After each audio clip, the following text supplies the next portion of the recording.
Indie horror has always had a special place in my heart. You know, the type of indie horror that's low budget, filled with cliches, and even promotes some level of unease. Whether it's how the people talk to each other or how the world looks, the closer it feels like to a fever dream, the better. During the PS1, we had Resident Evil. Modest production values, a reliance on zombies and the cliches associated with them, and unsettling yet amazing dialogue. You were almost a Jill sandwich. You're right. Silent Hill was another one, where the unsettling nature was really drilled in from the start, also produced on a shoestring budget. Even now, indie horror is alive and well, with games like Christmas Massacre, Murder House, and Bloodwash tapping into that PS1 era indie B-horror. However, what would retro indie horror look like today? I'm not talking about games that look like they were on the PS1. With all the technological advances since then, what would current-gen indie horror look like? Enter Tormented Souls, a game that, for me, embodies retro indie horror perfectly in the modern era. Released in 2001, Tormented Souls is an indie horror game that ever since I found it, I've been in love with. It mixes my favorite parts of Resident Evil and my favorite parts of Silent Hill to make, in my opinion, an underrated survival horror masterpiece. So sit back, relax, and join me as we travel into the world of Tormented Souls. We open on Caroline Walker receiving a letter from John Doe at Hospital Wildberger. Upon opening it, Caroline's head throbs as we find a picture of twin little girls and writing on the back of the Polaroid reading, "You think you can just abandon us here?" Caroline decides to visit the hospital, a giant Spencer Mansion-like building in the Canadian wilderness. As we enter, Caroline is knocked out from behind, waking up in a tub with a tube down her throat. After pulling it out, we get dressed and take off the bandage covering our eye, seeing that it's gone now. This entire intro, defines every single aspect of indie horror in my eyes that I love. The cliche of the mysterious letter, the writing on the back, her deciding to go and getting knocked out, the voice acting, the character movements, all of it tapping into the uneasy feeling that I crave. The models for the characters also tap into that same feeling. The models have a strange eeriness to them, feeling like lost media. Think Active Worlds Hitomi Fujiko. If Resident Evil was made today by the team and budget they had back then, this is what I imagine it would look like. Trying to escape the bathroom, we see a message that states, "Don't let the shadows embrace you," before the game introduces us to its inventory system. While simple on the surface, this game does one of my favorite things in survival horror: interactive inventory items. You know, that thing where you pick up a pocket watch, you can rotate it, read on the back where it says "Time stood still when my two angels fell from heaven," open the pocket watch by pressing the release on it and put together that the time the clock is stopped on is the code for the padlock in the room, then get a wrench out of the padlocked cabinet, inspect it to open the adjustable jaws more so that you can use it as a doorknob, since if you try to use it right away it says it doesn't fit. Yeah, I like that. We find a lighter, since going into the dark is, well, a bad idea to say the least.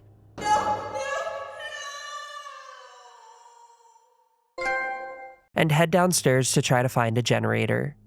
We find our first cliche body hung up on the wall before encountering our first enemy.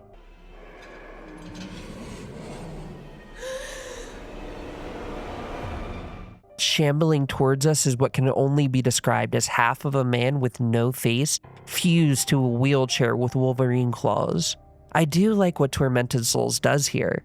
They're forcing us to run away, not able to fight back. We turn into a room at the end of the hall, meeting a priest praying over a dead body.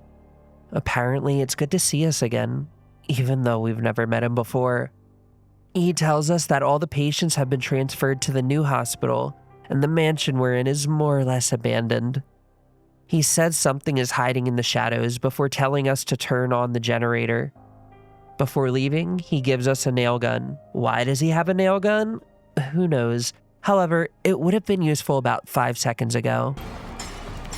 Thanks anyway, Padre. Before leaving, we pick up a crowbar that is both needed to get into the generator room, but is also our first melee weapon. Heading into the generator room, we do our first mandatory horror game Valve puzzle and turn the lights on. After taking revenge on the not-so-kind gentleman in the hallway, the noise they make makes me very uncomfortable, by the way, we head back upstairs. Moving into the waiting room, we find our next enemy type, annoying half-bodies that spit acid and swing their arms at you. I find taking them down fast keeps me sane. Here, we come across our first save room, where we get our next horror staple, half a heart and a recording tape. Just to be clear, the staple is the recording tape, not the half a heart. How Tormented Souls handles saving is novel. The first time you save after a major story event, Caroline recaps her thoughts and what's going on. My name is Caroline Walker. I came to Wildberger Mansion seeking information about 2 girls in a photograph I received in the mail a couple of weeks ago. Now, I have played this game a few times, so I'm more confident and didn't save as often as the first time I played, so sometimes she would recap things that already happened like they haven't happened yet. However, my first playthrough synced up perfectly with the story. Across the waiting room, we find the other half of the heart, and we walk down the hall to the maternity ward. Inside on the bed is a corpse grasping a tool we need to get into the main hall. However, her fist is closed tightly around it. On the wall is a red sconce which, when activated, opens a trapdoor. Heading downstairs, we light 2 candles on a mirror as we Super Mario 64 our way through. Let's go! In this Silent Hill-like otherworld, the corpse on the table is turned into a baby doll. Placing the heart inside and returning through the mirror, we find the chest sewn up, able to open the hand with the tool. We use it to open the door in the main hall. Making our way through the bottom floor, the shadows increasingly become a problem.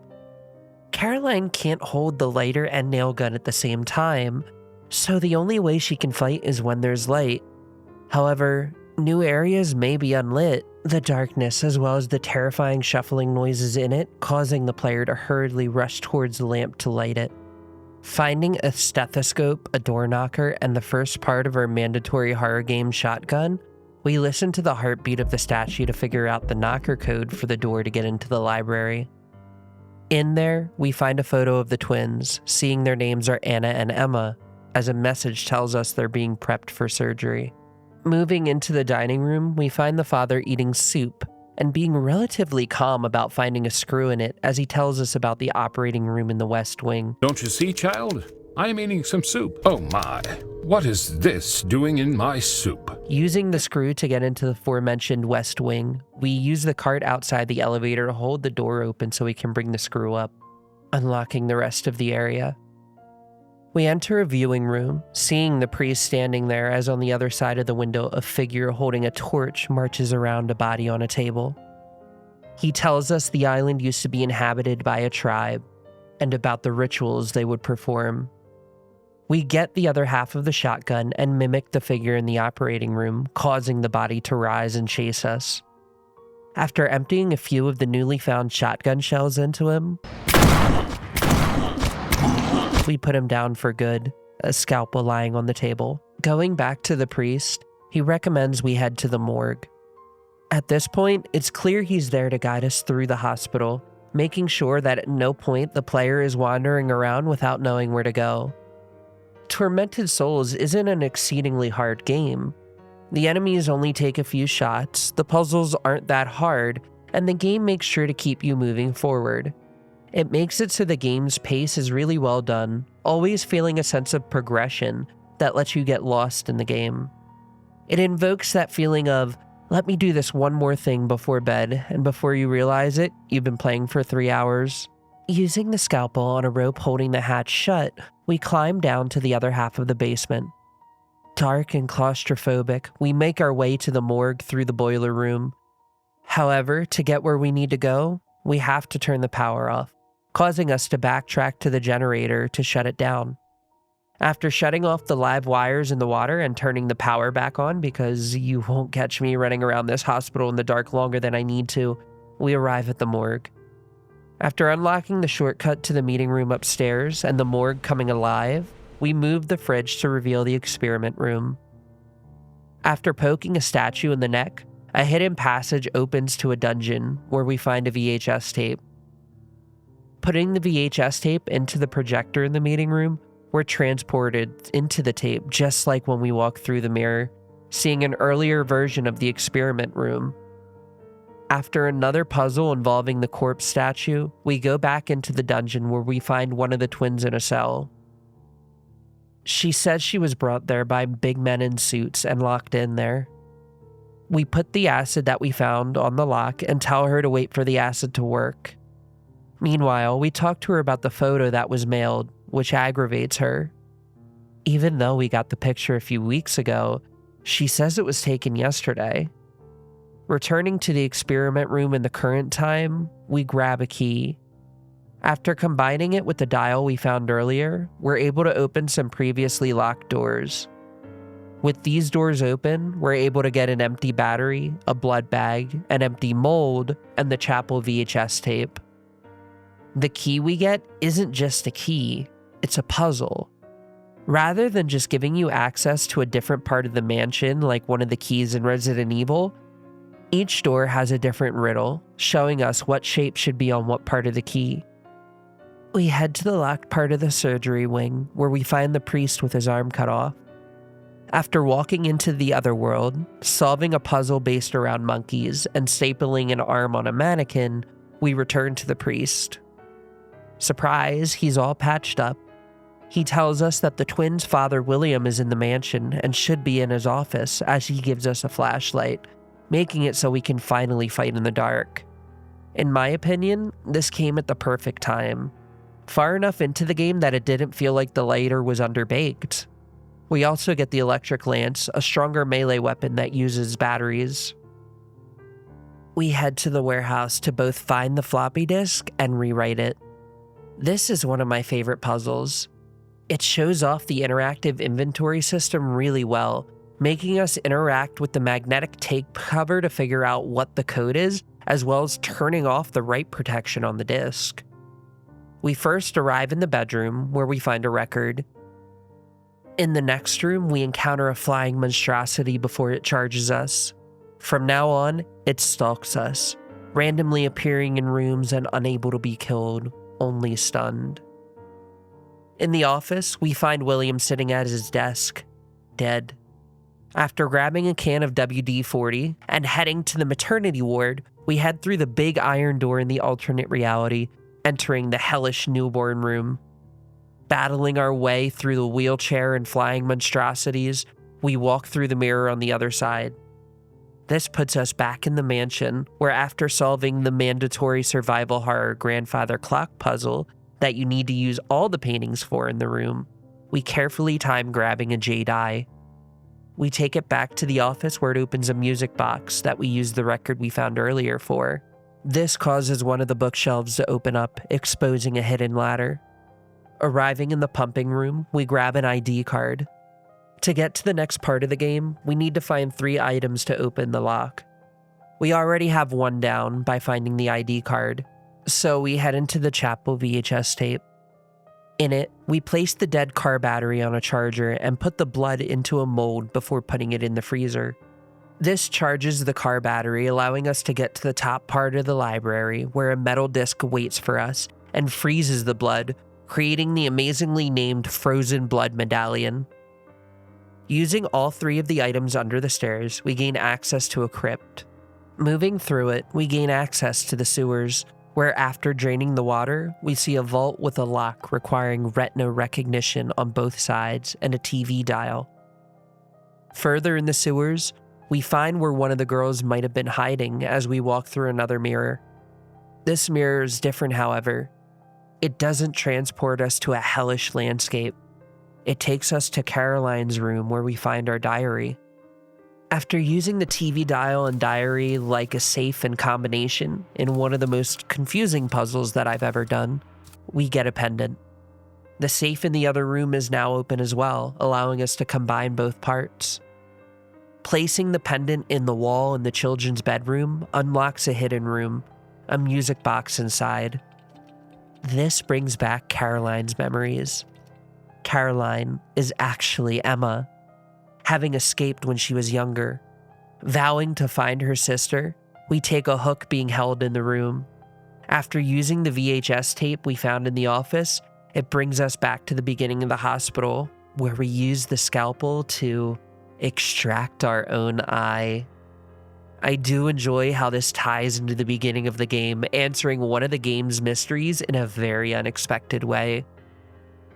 After placing the eyeball on the fishing hook and using both it and our remaining eye to open the door, we make our way inside, revealing that the inside of the vault has nothing.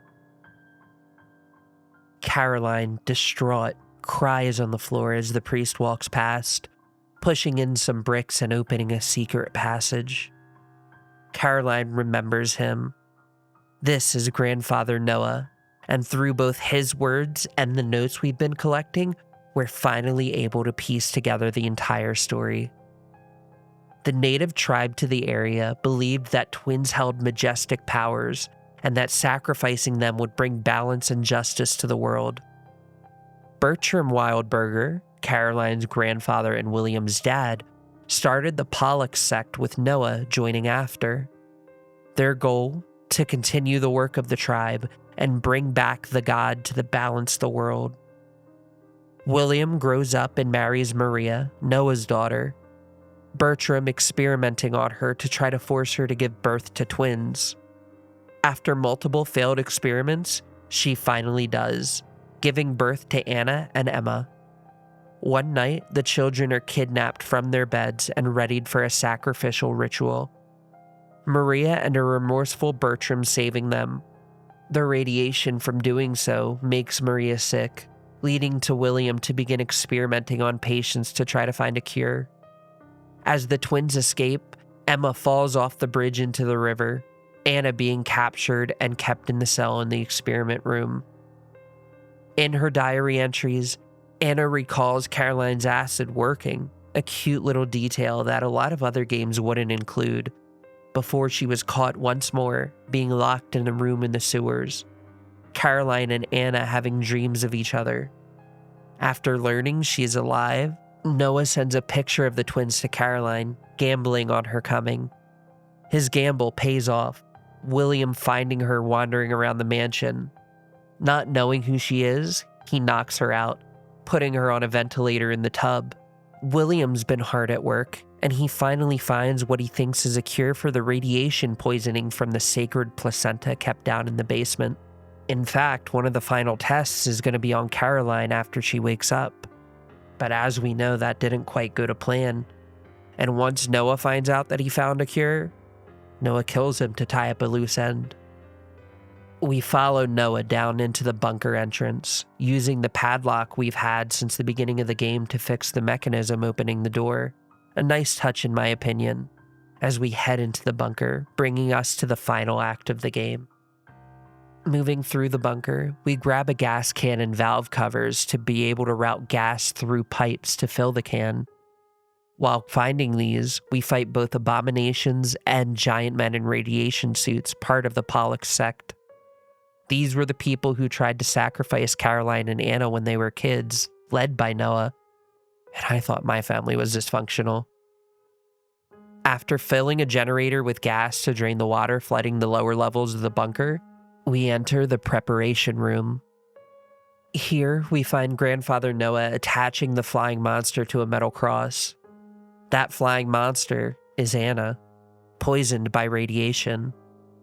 We fight 4 of the cult members in a room before moving into the slaughter room. The names in this game are so metal. In here, we find Noah praying to a giant heart on a cross. Caroline taunts him, saying that he can't do anything without both of their blood.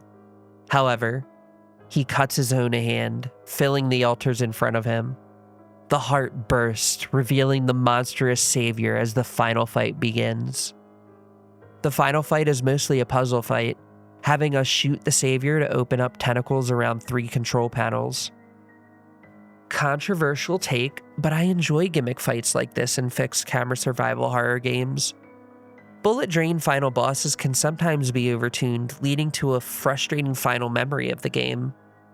After shooting the tentacles to move them, we line up the gears to disengage one of the locks above the giant drill. After doing this 2 more times, Caroline shoots the drill, driving it into the head of the savior, killing it. We take the elevator back up to the hospital, leaving, or so we thought. A vengeful Anna extracts her revenge, killing Caroline. Thank you so much for watching.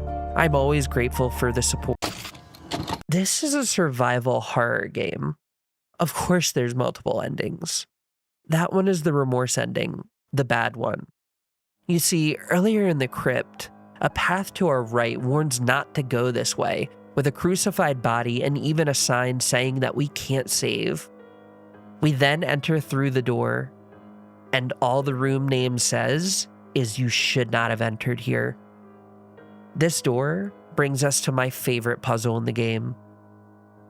There's a room with 4 different doors, 4 different braziers, and a compass on the floor. A podium on the corner tells us where to go, giving us hints on what door we should take. If we mess up, it brings us back to the beginning of the puzzle. At this point, you can't go back. You have to solve this puzzle. I love this puzzle so much. It embodies that retro indie horror and that feeling of those classic puzzles. After making our way through, we arrive at an office where we pick up a syringe with a strange blue liquid. This blue liquid is the cure that William's been working on.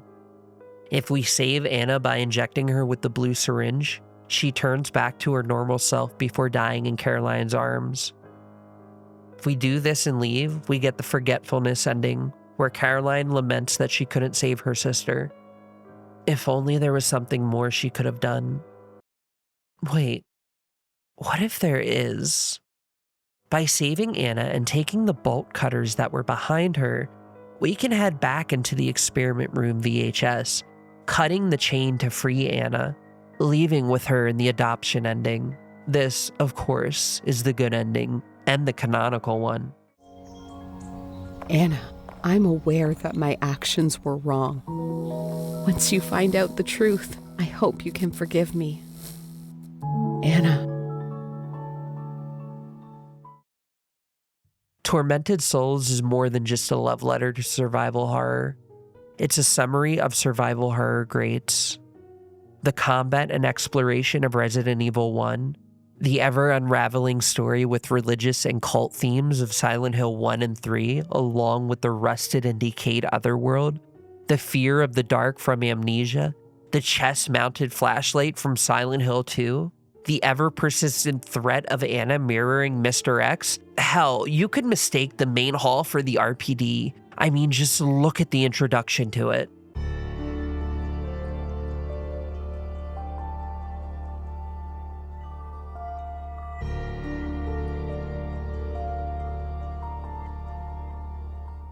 Some people would consider this a bad thing, calling the game unoriginal.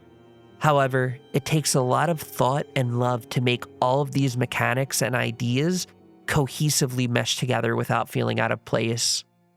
Where Resident Evil and Silent Hill are difficult and cryptic for people not familiar with survival horror, Tormented Souls combines everything that made those games great into an easy to digest and satisfying 8 or so hour experience.